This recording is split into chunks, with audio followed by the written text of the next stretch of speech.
everyone, welcome back to the Silly Points podcast. I'm here with Lakshya, Rishi, and a newcomer, Rohan Venkateswaran. I'm Suraj Srinivasan, and it's been a while. We're finally back at Berkeley in person, so we're having our classes and everything, so we're super busy. It's a lot of fun. We started playing cricket. Class. Oh yeah. For Lakshya, he's teaching a class. Yes, that's a good point. But we're finally back in person, playing tennis, ball, cricket, and stuff. Obviously, with COVID stuff, like watching out for that. But everything's going well. Recent series was the England-India. Unfortunately, the last the test match was canceled, but that's fine. We'll just cover the first 4 tests and we'll go from there.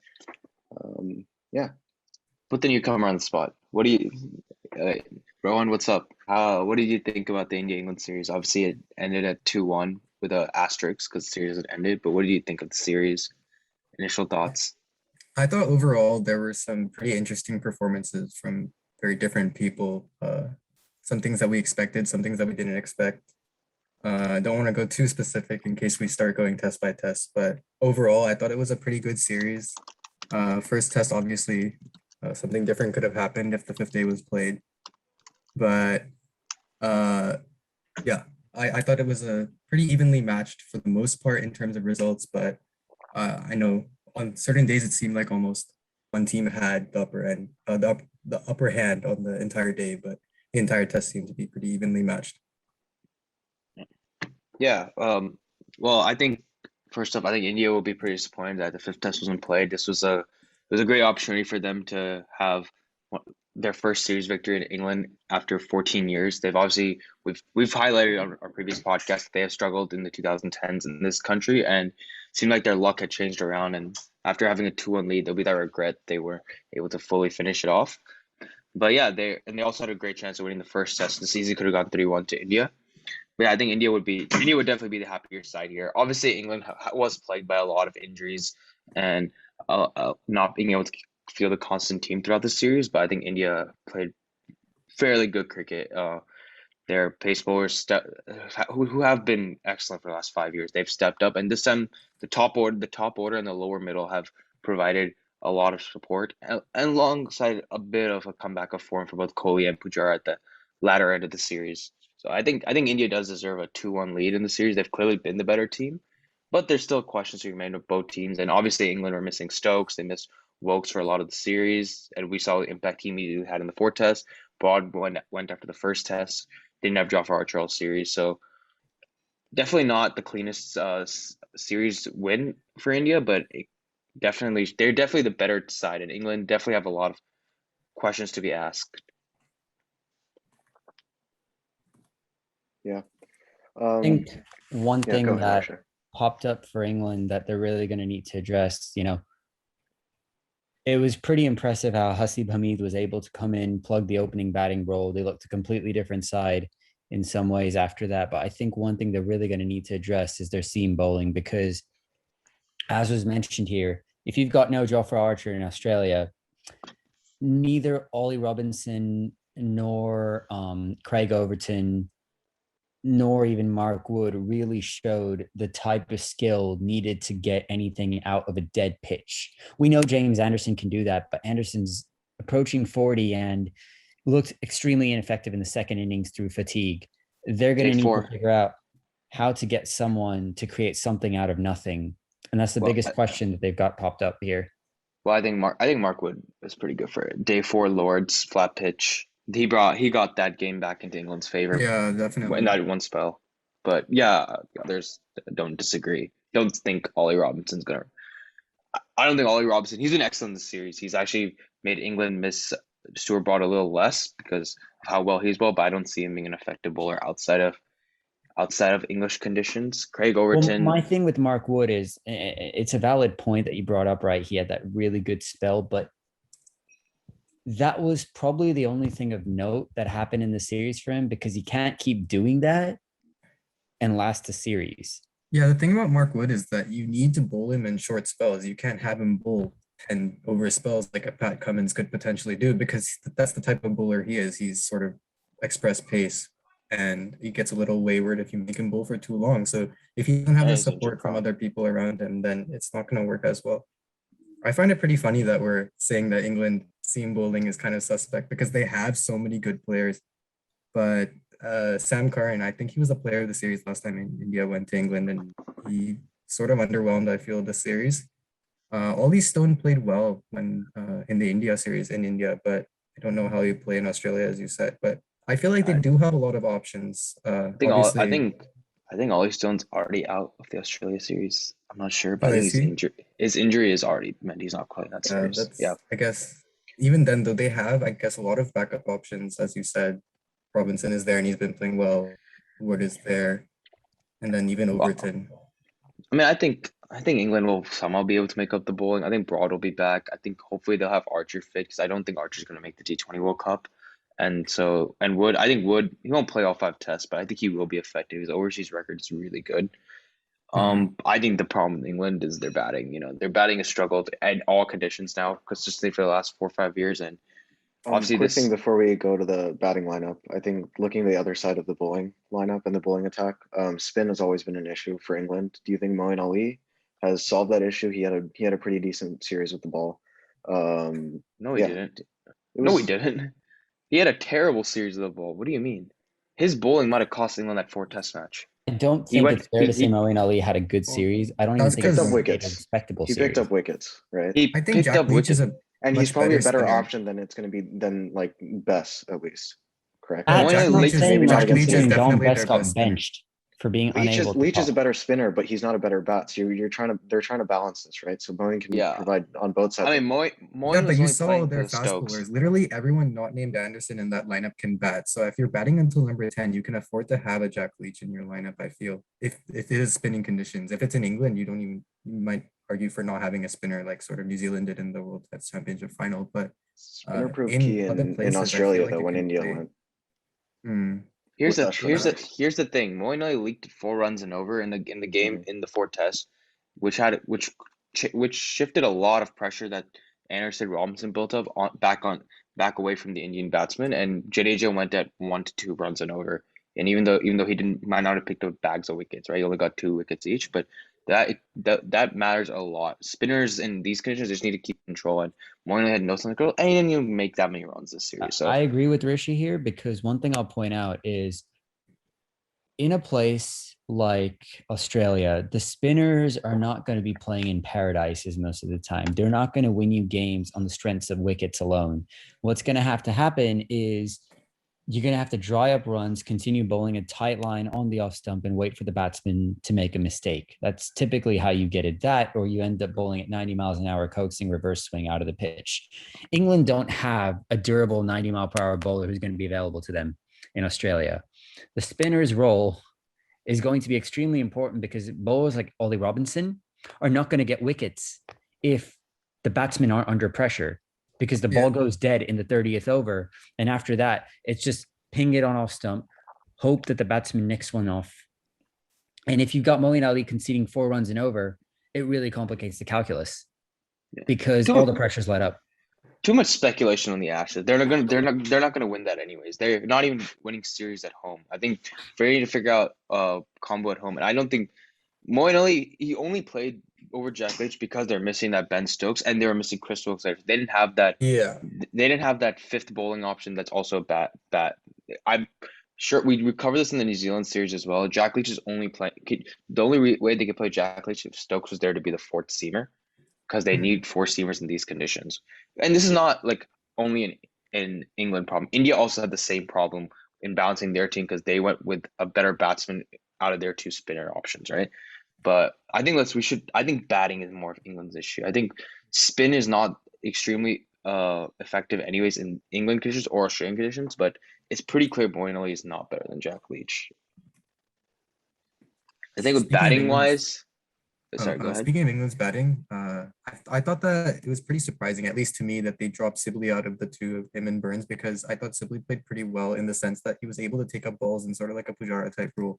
But the fact that they were able to sort of fix their opening problem in this series with Hamid and Burns both playing well together is pretty good, because the last time they had 2 good openers was Strauss and Cook, which was 10 years ago. Definitely Strauss and Cook. It's been a long time. I remember there was like some stat of 14 openers being used in 8 years in England. So it was pretty bad. So I'm sort of happy they were able to fix their opening problem. Yeah, I think both Hamid and Burns had 200-run opening partnerships, but Hmm. I mean, I'm not surprised that they dropped Sibley first. Rory Burns was man of the series in the previous series that England had. I think Burns' problem is he's very inconsistent. It's like 50 or duck a lot. He has like 3, 4 ducks or like scores under 5. But then he also did a steady job at times also of playing off the new ball and getting a nice 50 to 60 score. But I think the problem is outside of that. Joe Root. Joe Root had probably one of his best series during already what is a great career, but the number 3 did not promise it any too many runs. They tried Zach Crawley, they tried David Milan, they tried Hamid for a test there. And then the lower middle did not help. Bear still got starts, never converted. Butler did not have a great series. Dan Lawrence did not have a good series, good test when he played. Moynihan didn't get runs. I think Ollie Pope scored an 80. That was the only problems they had in that lower middle. So it's again the batting is again the issue, and it's usually I try to give England batsmen a little bit of leeway because this is the most difficult conditions, but they struggle in all sorts of conditions. Their It's record not really on about the flat wicket. conditions. If you're bad in Yeah. Australia, if you're bad in England, if you're bad in India, and you're bad in the West Indies, you're just bad. Yeah, you're just purely bad. And in England, you can't be like scoring. In Australia, you can't be scoring 200 runs and for that to be a winning tour. You need No, 400 scores. definitely So not. The first inning and scores, you got to cross at least 350 there to have a chance. Are you if sure? I had, felt like in the India series, there were quite a few matches that the score was around 250, 280, and it was pretty close. that had I to do with remember. bowling I might be quality. wrong. That has This to do with in- bowling quality. The day this England team gets 3 bowlers of the class of Jasprit Bumrah, Mohammad Shami, and Ishan Sharma, let's have this conversation again. And Do you then really you have think to England's remember, bowlers aren't that good? not They're in not. Australian conditions. Not in Australian Yeah. conditions. They can't reverse swing the ball. No, Bumrah it's not bowls. even. It's not even just reverse swing. I Yeah. mean, they all bowl. The Indian bowlers all bowl a much tighter line. They have Ashwin and Jadeja, who are 2 of the best spinners in the world. I mean, England's answer to Jasprit Bumrah might be James Anderson, but that's really an answer to Ishant. Their answer to the other 2 are Ollie Robinson and Chris Wokes, who are good, but They're don't really have England bowlers, right? They're England. They're England like- bowlers. I And their mean, answer I to guess they're Ravi used to the Ashwin is conditions. Moeen Ali. I mean, you Jadeja, Moynihan's not even close to Jadeja as a batsman or bowler. So yeah. I think don't forget Australia also have their bowling attack, which is really miles better. Which is Australia's probably bowling attack is so good.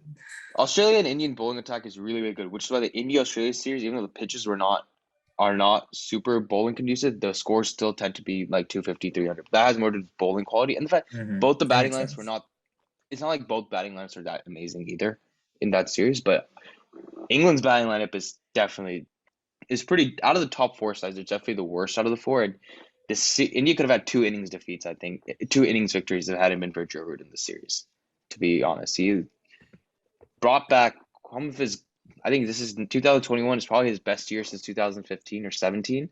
And Yeah. wow, he's been averaging 70 this year, 300s in a series that I think only Rohit has and KL Rahul are the only other ones that scored 100. He scored 3 himself. But again, no support. And it's not the first time we've talked about Joe Root batting without any support, I think, in this podcast. It's getting to be a complete joke at this point. It's reminds me of India in the 90s with Sachin. The minute one guy gets out, the entire team crumbles. Yeah. And it doesn't help when Oh, go ahead. it doesn't help that he doesn't have the second best batsman with him this series, unfortunately. Stokes was not available for the last 6 tests England have played, and clearly we have seen the effect it has. Not only does it ruin the balance, but they also lose a key batsman because Bairstow's not even close to Stokes when it comes to the test batsman. I mean, that's true, but I think that highlights how far England have to go to become a top test team again. Because let's put it this way. India were missing their first choice opener in Shubman Gill. They plug in a guy who hasn't opened in tests or in red ball cricket for the last 3 years. 3 years. And he ends up scoring a century. That's the type of depth they need, right? Ishant Sharma, there's one of their key swing bowlers, one of the guys who's been one of the best in the world the last 3 years. He gets injured. India. You heard that? Wait, Serge, you heard that, right? Ishant's been one of the best in the last 3 years. Yeah, Surge how was was he this series? Sturridge was part of that band that after that one bad How was he innings, this series? wanted drop. He was fine. One bad match. It's fine. Mhm. Happens to No, anyone. but let's put it this way. I mean, this is the type of depth that separates decent teams from the good and elite teams. Oh yeah, I've said many times that India has enough depth to field good 2 quality Test 11s. Yeah. Yeah, Without a doubt. I mean, evident from the Australian series. I mean, Australians kind of do too, in a sense, right? That they'd be missing a Do you really spinner, think but they their have pace bowling depth openers is behind exceptional. Warner? I don't think they can field a second quality batting lineup. we'll I'd see. come closer We'll to it see than when anyone India would. goes. I'm pretty And sure Harrison Burns. I mean, in my opinion, Australia and England can field second 11s, and New Zealand can field second 11s against like a Pakistan, West Indies names. They can't Pakistan field is a against. good team now, though. They're Pakistan's decent, bowling is very good. but like I'm talking about like when you're playing against the top four. The top four is clearly New Zealand, Australia, England, India. Against For each sure. other, only India can field probably a second 11.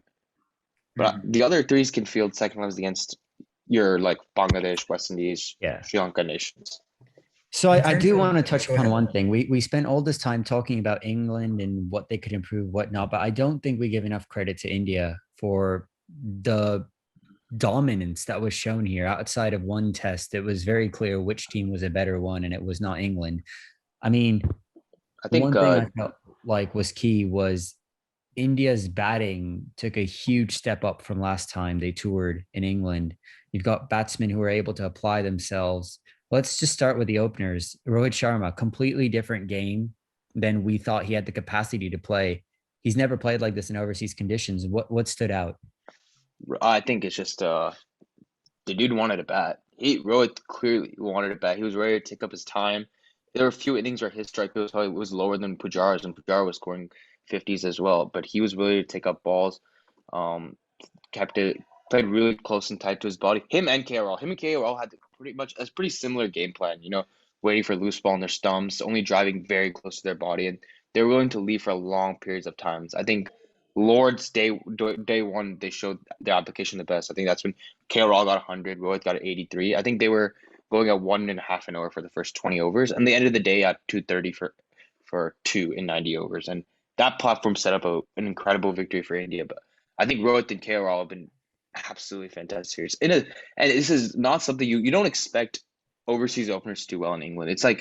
It's pretty like classic for overseas openers to come and lose their spot by the end because you've been on these conditions. Jimmy Anderson just rocks you, but neither of them struggled against Jimmy Anderson. In fact, the opposite happened. Shubman Gill got injured and he's lost his spot. Yeah, I mean, we could talk about. I think we know how he'll get his spot back, but we'll cover that a little later. But Yeah. KRL I think I see what you guys unbelievable are saying. batting, and then Rohit as well. They both were easily India's 2 best batsmen by miles, series. and in this series, and which is shocking. Honestly, I don't expect openers to ever do well in England For usually. 2 guys who weren't even in the team, 3, at the Rahul end was of in the team in the 2018. last series. Rahul was opening in that series. I mean, towards 2018 the he end of was. the Australia series, Rohit had flown home. Rahul was dropped. India won the last series in Australia in 2018 without either Rohit Sharma or KL Rahul. Yeah. 2 blokes who weren't even at that point, the crowning achievement in the Indian Test team have somehow ended up being their 2 best batsmen. That highlights the type of depth in the Indian cricketing system that's so important to build a future's pipeline for success. But let's move to the middle order, actually. When you see Rohit and Rahul bat, though, you'd think they should be able to. They're good enough to score runs anyway. The way they bat, it took some time. See them. It just takes some time. Rohit might have taken a bit longer, but now his Test average is 48. He has an unbelievable average at home, and now he's done well in both Australia and England. So you just know you could just tell by a player when that they should be good enough to score runs anywhere. Rohit is clear of that case. KRL too. Yeah. I think KRL can open in all formats for India possibly, and he's definitely good enough too. I think and the question then is, where does that leave Shubman Gill, as Suraj had said? But let's get to that because let's talk about the middle order. So the middle order before series was under a bit of fire. They have not performed in the last 1.5 years to the ability that they should. I mean, they all have 45 plus averages, but I think Kohli and Pujara, after the first 2 tests, Kohli and Pujara came back pretty well. They both ended up with Pujara had 2 50s and a 48. Kohli had around 3 50s in a row, I believe. And I think Pujara changed his game plan. He stopped worrying about just batting only and actually started focusing on scoring runs, hitting loose balls away. And I think that brought back the runs. He was bit unlucky not to get a well-deserved 100 in India's loss at Headingley, and Kohli looked a lot more fluent, played a lot close to his body where before he was nicking a lot of balls earlier in the series. But I think the problem is someone we talk about every podcast, literally every podcast, we talk about how this guy is just not consistent enough, and that's Ajinkya Rahane. Like, it's another bad series. Just one impactful innings at 61 at Lords, but outside he's looked like a walking duck. Jimmy Anderson he nicked him off 3 times. Wokes got him quite easily. He just did not look in that final innings. I think he left a ball, got LBW, was given out, reviewed it. Then next over he got out missing a straight ball. The only place he apparently occupies in any decent team is in Prasan's World 11. Prasan's World 11. But do you think his notable innings of 61 was not enough? I know we were talking about it in terms of like he always has this crucial innings at like a long stretch of where he doesn't score anything, and then that's what keeps him in the team. Example being the 100 in Australia, now this 61 here. Is it not enough to see through to the next series? No ways. I think the fact that Jadeja was promoted at number 5 in that final match says enough that Rahane is like the thing. If you need a bowling all-rounder to come protect you because you're that incapable of batting as a specialist batsman, then you have problems. And when you have, let's be fair, honest. Before KL Rahul, Shubman Gill was injured and was supposed to open. Then Mayank Agarwal had a concussion and then couldn't open. So you got 2 high quality players who haven't done much to lose their spot that are waiting. Then you have Hanuma Vihari, who's last innings Vihari played, he literally saved the test match. He saved a test match for India. So you got 3 players waiting who've just been traveling the squad, and you have Rahane, Rahane's not been that good since 2014-15. Let's be honest. He wasn't good last time India toured overseas either. So it's not like Rahane is getting a elongated rope for a good reason. It's clear he can't be in the first 11. So this mean Ashwin's taking vice captain? Question mark. Why? I don't know. I think Rohit will take vice captain. The vice captain is probably going to be the T20 captain now. But yeah, I would say that I've been a bigger Rahane fan for a while, but his average, I just checked it, has gone below 40. I think for the first time in a long time in his career. And I don't know. I do think that 61 at Lords saved the test match as much as Shami and Bumrah batted, but that laid the platform for them to do whatever they did. But like as you said, the performances aren't there, and there are so many people in the wings. Like Shubman Gill could easily be a middle order batsman the way he's been playing. He plays the way that oftentimes you want a middle order batsman to play. And I don't know. I would like to see the team without him just to see how they play, but as a Rahane fan, I don't know. I always want to see him succeed, so I don't know. I think in 20, I also am a Rahane fan, but it's just too much now. Like he's not consistent. The only thing he's reliable on is his slip catching. I think I'd put Shubman Gill at 5. Probably have Mayank as my backup opener because I think Lakshya and I have just said this many times that we think Shubman Gill is more fitted into the middle order. In fact, we've been saying since Australia that he'll probably go to Rahane's position because I was pretty confident Rahane was not going to be consistent. Not only that, but a player this good as Shubman Gill, right? He's a type of guy who's extremely technically correct. He can sit there and accumulate a lot of runs. These aren't the types of players you typically want to put in opening because one good ball nicks them off and they're gone.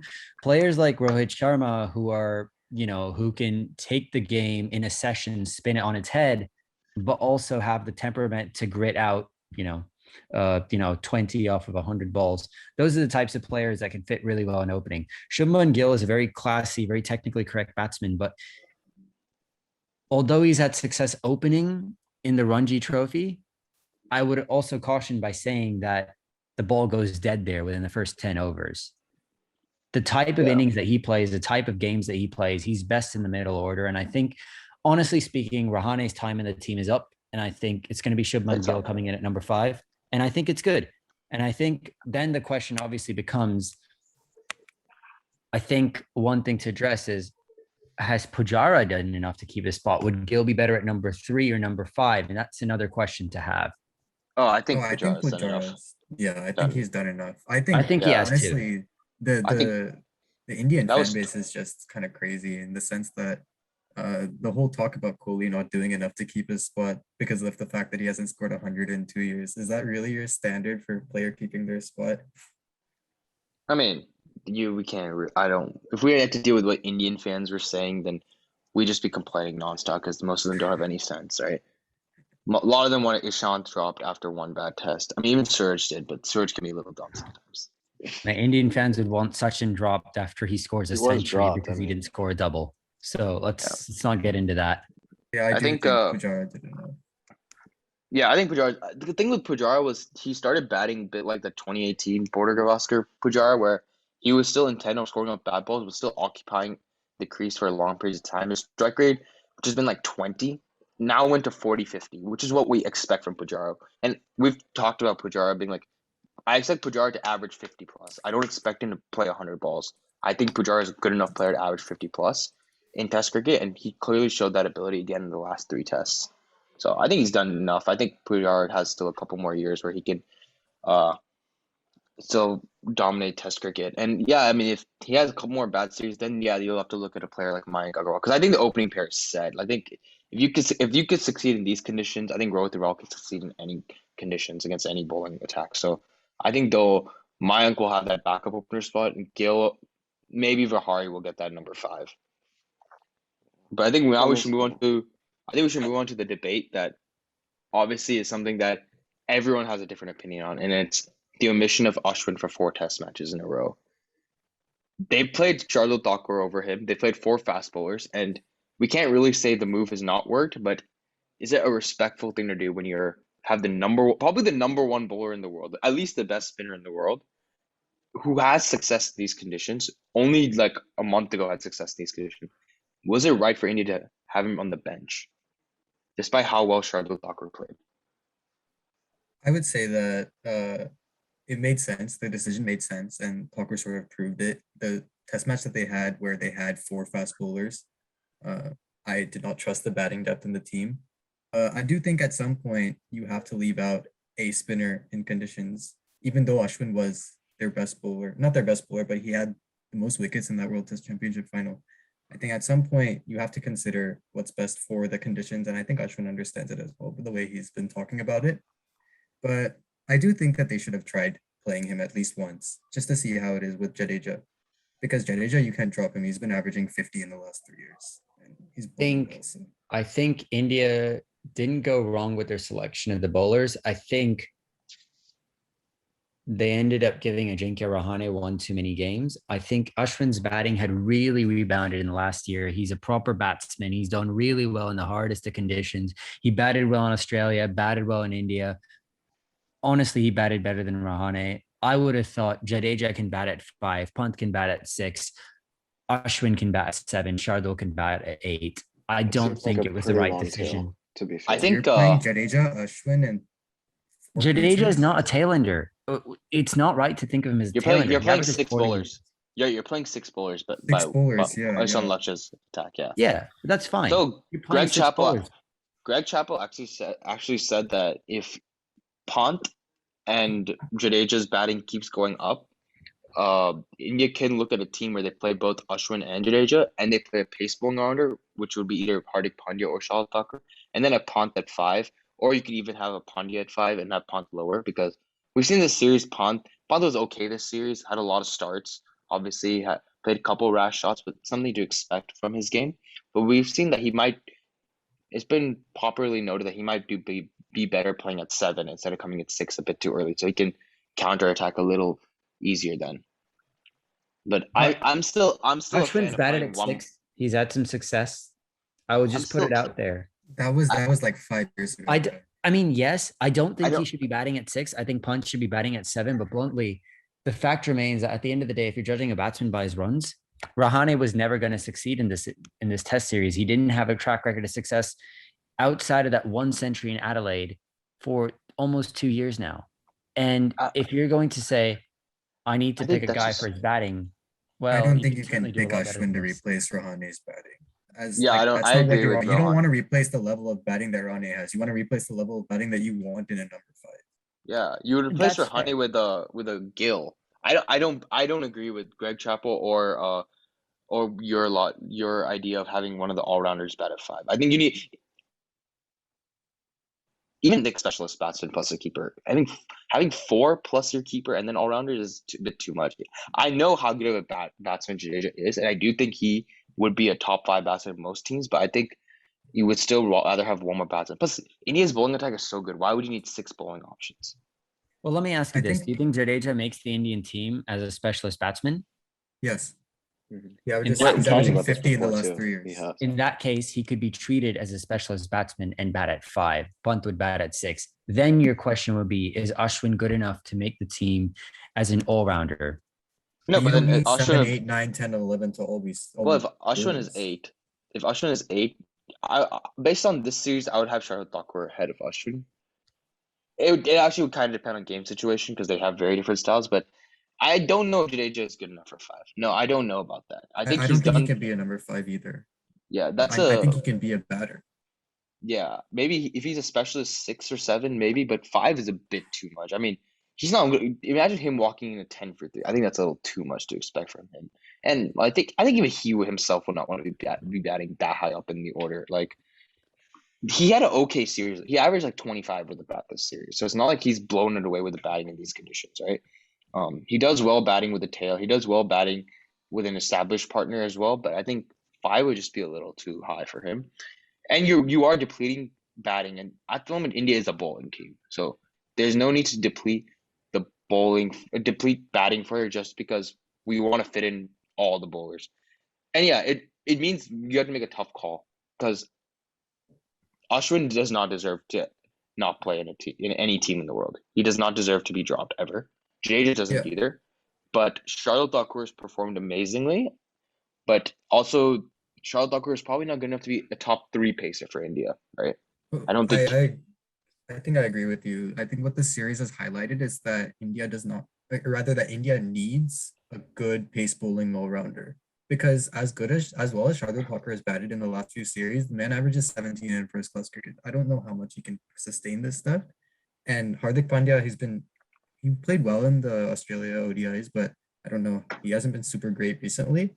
I don't know how much Shardul Thakur's batting can last you, and his bowling is kind of inconsistent. You don't really want him as he Top sort 3 of produces pacer. like magic balls. Otherwise, he just leaks runs. We should move on to how good India's pace attack is now. And I think we've had enough on the Ashwin topic. We got Bumrah, who I don't know why people were trashing on him before this series. He had a poor World Test Champ final. On the first day, he immediately shut everyone up with a fifer.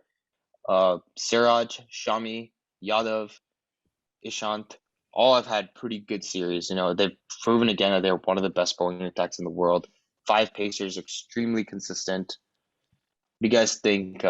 Is Bumrah the man of the series for India? That's going to be my first question. Do you guys think Bumrah's No, India's man of the series? No, it's one of the openers. Yeah, probably.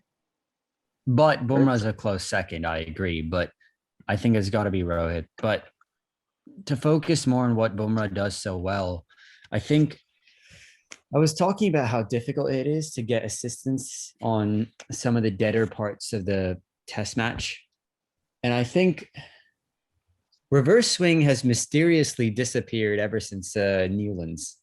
And it went... Dude, all teams ball tamper. I've been telling you all that. Every single team ball tampers. No one would be dumb enough to deny that. But reverse swing very mysteriously disappeared in a way that was almost as obvious as where that sandpaper went. The thing is, what Bumrah managed to do here was high quality pace bowling targeted directly at the stumps, roughing batsmen up. And then he ended up coaxing reverse out of a surface where his strategy was, with the Indian bowlers, hit the deck hard on one side, get it roughed up, and then bowl at 90 miles an hour. And it's just impossible to play that no matter what surface you're on. His lengths were impeccable. His accuracy was spot on. He was able to do what England couldn't and kept bowling at a high pace without losing control. And against this England batting lineup, who are not used to playing anything like this, because county cricket is a game played below the hip. International cricket is one played above the hip. at 10 miles per hour faster. England batsmen were completely lost. They didn't know how to play that type of pace. Yeah. I mean, to be completely fair to England, I don't think a lot of sides would be able to play Bumrah the way he was bowling this series. No, the only one that was you have to- able to is the team that holds the World's Test Championship, Mace. Yeah, I think New Zealand just played Bumrah extremely well. Bumrah's only 3 bad matches in his career have been against New Zealand. Joe Root played Bumrah pretty well.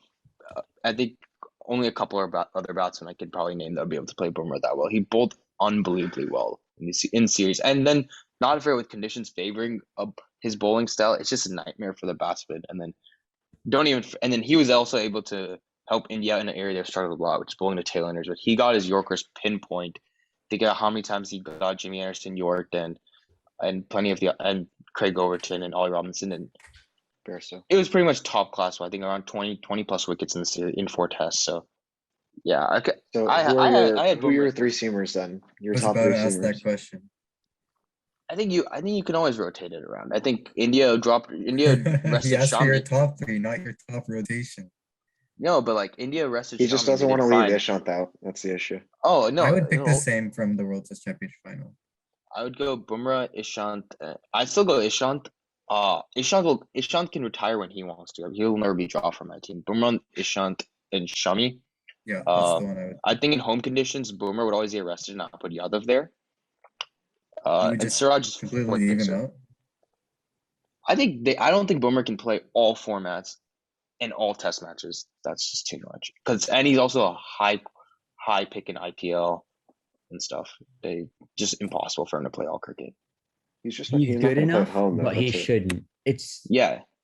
India will want to keep his career as long as possible, right? I think Ishant only plays tests. Yadav only plays tests. So they could definitely Yeah, I get don't the even home think spot. Yadav is getting a spot in his IPL team. Last year, he Yeah, didn't even- I mean Yadav is just not there for white ball, but yeah, even Yadav had a great test match. He's like India's 5th pace attack bowler, 6th Umesh Yadav lowest would be attack. England's 2nd best bowler. Just pointing it out. I don't Yeah, think that's true. six. Anderson and Archer are both probably better than Umesh Yadav. Well, Archer didn't play. Oh, I you think mean he means in the series. series. Yeah, Uh, I think we may be bashing on England bowling too much. I think there's a I pretty think good Ollie bowling attack. Robinson has been much better than you guys have given him credit for. No, he's had a great series. I just don't think he'll be good outside of England. He's just a classic English county seamer. That's how I look at him. Me too. But he has troubled Kohli, troubled Pujara, Rohan. He's troubled a lot of the Indian batsmen. I think Chris Wokes. How many times did I say Chris Wokes might change the series around? Obviously, England didn't win that Test match, but he got 8 wickets in that match and a 50. I think Chris Wokes is Chris a Wokes high good. quality bowler, but I also have small doubts over his overseas record. He averages like 60 overseas. So Do you think Sam Curran has lost his spot? let Lakshya just answer that. He's a huge Sam Curran fan, which I don't understand why. No, I mean, I think he might have, because the thing with Sam Curran is what he's supposed to bring is variety with his left arm angle, and he's also supposed to bring a little bit of batting and good enough bowling. Problem with him is he's being batted at number 8, number 9. He's bowling as a 4th, 5th bowler, and he's not really doing a good enough job of either of those things. He's not taking wickets. Variety is useless if you don't do anything good with it.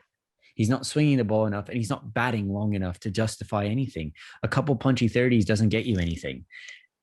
England, I I can think, take a 30 from my number 8. a couple of them, and then the rest are like 2s and a king pair. I would Come want on. more. Let's be fair. Sam Curran also is another guy who's only playing because Stokes was not playing. It's just there as extra batting cover. Yes, but my point is there's a I better would've thought both cricketer of in them there played than good. people think. There's a much better cricketer in Sam Curran than a lot of people think. He's shown it at, when India played here last time. He's shown it a couple He was times. the player of the series, right?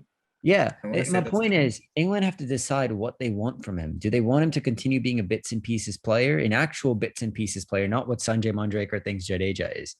Curran is the actual definition of jack of all trades, but he's not good enough at any specific discipline to hold a spot.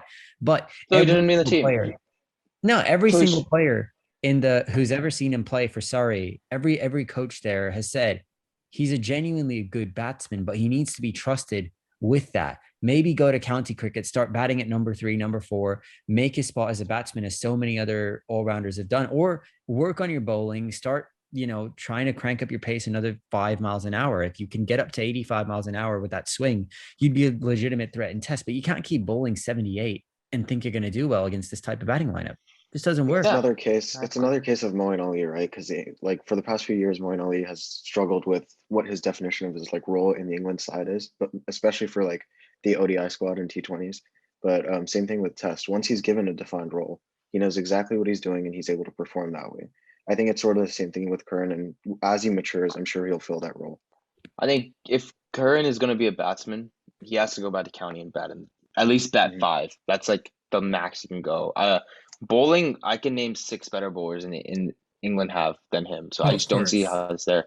I think Stokes himself is a better bowler than Sam Curran. And Stokes is a batsman. Is a great bowler. Yeah, so like would you play Stokes as your 4th bowler in England, or would you play him as your 5th bowler? No, I would play him as my 3rd bowler in England if I had Stokes to. Is always really good. Is a little. No, Stokes has always been England's 4th bowler. Like that's consensus. Like that's not even something we should debate. He's using that role and he does well in that. Averages 30-ish. I'm saying he's skillful enough if he needed to. If someone got injured, I'd say, he's good enough to be that. He's skillful in conditions that don't need pacers, he's good enough to be an opening bowler. Like we've seen him bowl opening in India and in Sri Lanka conditions. Something interesting about Ben Stokes, as Ben Jones of Crickviz pointed out, is that from it's always Ben Jones of Crickviz. Every podcast is going to be Ben Jones of Crickviz. And God damn. Him and Freddie Wild were doing a bit of analysis on swing bowlers, and they found that Ben Stokes was actually one of the best swing bowlers from 2016 to 2018. 2018 onwards, he changed his style to hit the deck hard and get more wickets by roughing batsmen up. And that's fine because that's the type of attack England has. But he's capable of bowling as a swing bowler. He's capable of bowling as a hit the deck hard bouncer type of player. I mean, he's a very versatile cricketer. And frankly, you're right. Sam Curran's only there because Ben Stokes wasn't. But Sam Curran, if he wants to get back into this team, he needs to become at least as good at one discipline as Ben Stokes is in either of them. That's fair. Yeah. Let's be brutally fair. England's batting is so woeful these days.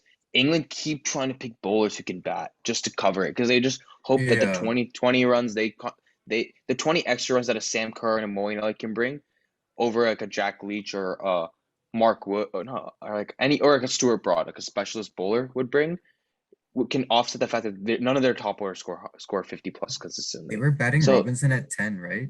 That's crazy. Yeah, and Robinson's a decent bat too. He's another in the last series. Yeah, but that's another thing. Robinson, Overton, these are bowlers who can also bat, which is why they get their spot, right? Exactly. I mean, that's just the problem England has had for a while. They just want bowlers who can bat as well. But like, you need 5 wicket-taking bowlers to win it. You get 20 wickets, and it's worked for them in the past. It worked for them in the last series. Obviously, Curran was the man in the series. But now I think India have finally gotten used to a player like him. They figured out better lengths to bowl to him, and they did not throw his wicket away to him like they did previously. So I think they were exposed on that front. But also, it doesn't help when you're missing 4 first-choice bowlers. Yeah, go ahead. I want to ask you all a question. So obviously England's middle order is their issue, right? We know Root is there at 4, and in the first choice 11, Stokes is there at 5. But in the other spots, do you think a guy like Butler deserves a spot over someone else? Because we know Bairstow can keep, and I think Folks has been very good in the limited chances he's gotten. So who do you think deserves those extra spots in the middle order as specialist batters? Butler and Bairstow are not. Butler and Bairstow are not good enough to be specialist batsmen in the Test team. I've had that opinion for a while now. Butler is not even good enough at keeping to be a specialist keeper, in my opinion. If you had a guy who was as good at keeping as, say, a guy like Saha, then maybe. But see, the issue is folks. I don't think you should be picking a specialist keeper. I think you should just be picking a keeper that's good enough because it runs saves by keeping. As long as the keeper can hold his touches. We've seen Pont versus Saha debate, so I think whoever is considered to be the best batsman out of Folks, Butler, and Bairstow should be picked. Folks is clearly the best keeper, and he's not really failed yet, so I'm giving him the first go because now there's not there's not enough evidence that Butler and Bairstow are better test batsmen than Folks either. So I'd be giving Folks the first go. Butler and Bairstow should just focus on what they are, which are they're ODI greats, and they should probably focus on winning the T20 World Cup, which I'm sure they will have a good shot at doing. But I don't think Test cricket they can play all three formats. So you have 3 pacers at 8, 9, and 10, and you have like a Leach at 11, and so you say you have Folks at 7. Who are you picking at 3 and 6? I think Milan Ollie would Pope batted well, Ro. Yeah, I think Ollie Pope, Dan Lawrence, one of them. I mean, they don't have convincing options, so I'm just saying like options that you could definitely debate on it, but probably that. I think Milan will get a few more goes. Their next series in Australia, where Milan did well and he only had 1 test match, I think. So I think Milan will go to 3. To be fair, every time Milan walked out, it was pretty daunting. Like you would see him walk out with Burns that was set, and then he would walk out, and then Root's coming in after. So it's just pretty scary to even like when we were watching that. At least I felt that way. But yeah, I mean, I don't know. He has the ability to make an impact. Yeah. He still has time to prove himself. I think he keeps his spot at 3 for now. Yeah, he just keeps going because he'll just play the Ashes, and based on that, his career will be like his Test career will be formed. I think England will be happy that they'll be going back to their favorite format now, which is white ball, because Test is, and the Ashes might not even happen apparently. We're not going to really cover that, but I don't see any much talking about England's Test team in the Ashes. They're not going to win the Ashes. They've had way better teams go and get blown out in the Ashes, so this team definitely won't.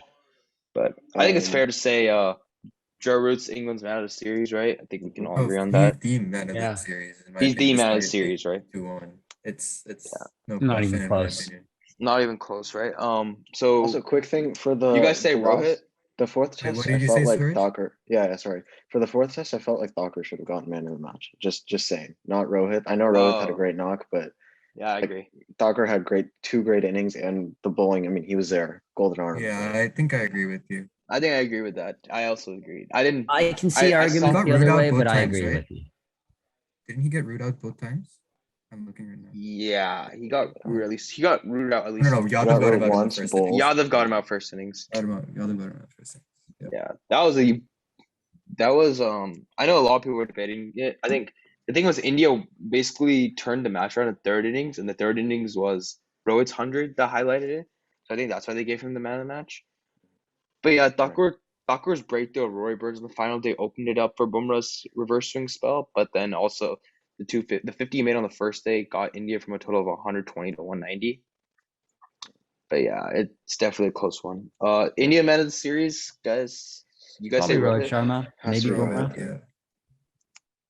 I just don't remember who scored more runs, Rohit or KL, or who was average better. But I want to say I also. Oh, go ahead. I was gonna say, but I'm Rohit saying scored 53 more runs than KL. Yeah. Okay, okay, fine. I guess Rohit's really man of the series for India. Well, hopefully we get the series next year. They're talking about a 5th test next year. Hopefully we get a full completion. But I don't think, no matter how you look at it, I think it's clear that India is going to be the happier side from the series. England are not going to be too happy. England would have known they were beaten. It could have easily been 3-1 if it hadn't been for rain on the final day of the first test. Yeah.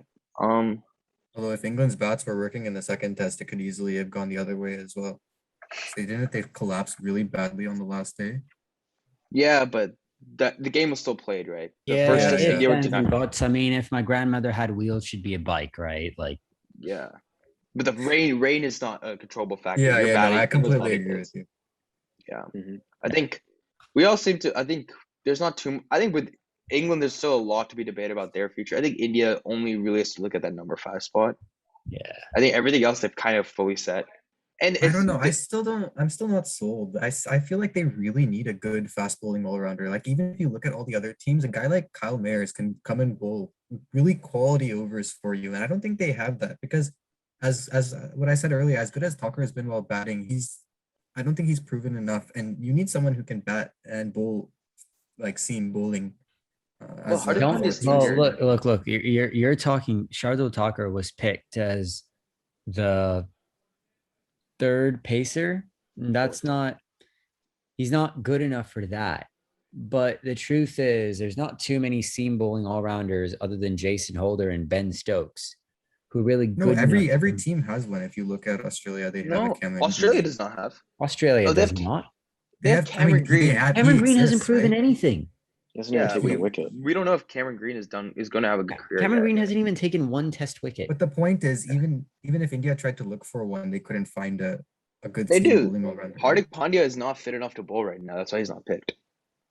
That's right? true, And but in can the he- limited a- test matches he's had, he's not been super great with the ball. I know he had a We'll, 5 for in we'll, England, we'll see but still. Pandya in the T20 series. He's claimed to be bowling in that, so we'll see if he has any success, and then that could maybe translate to the test format. But Here's the thing: That's for India the won't future. have. India's not gonna have a plethora of seam bowling all-rounders because, simply put, they play in spinning Exactly. conditions. So you're not gonna need. Why do you think that? There's a reason why India's spinning. They have spinning all-rounders, right? So it's not. Yeah. I don't think it's a big deal. I think they're only gonna need a seam bowling all-rounder in probably like 3 countries, which is like New Zealand, England, Australia. I think England, New Zealand, and South Africa. I think in other conditions they could afford to play Ashwin and Jadeja anyways. I think they can And they will afford to just- play Ashwin and Jadeja, at least try it out even in England conditions. They definitely could. I think they were going to the 5th test, Hmm. but I don't know. I don't think you don't need a seam bowling all-rounder to be the best team in the world. I think Australia don't have. They just have their fast bowlers are just good batsmen. They're just all decent batting. So solid. Yeah, so that's the recap of the India-England series. I think in the future, in the next coming podcast, we'll talk about the T20 series or T20 World Cup that's coming. But yeah, thanks everyone. Hope you also an enjoyed this, IPL. and Hey, sorry, IPL there's too. also IPL. That's Yeah, coming. IPL starts Yeah. this Sunday. We'll probably start covering that. Mhm, We have true. a whole bunch of T20 World Cup squads are been posted too, but we won't have a podcast on that. But yeah, we'll definitely be covering the IPL and the World Cup Yep. coming soon. So little break Hope you from red enjoyed. ball cricket. Yeah, it's been a while. Hope you enjoyed. Yeah, we'll see you soon, and thanks everyone.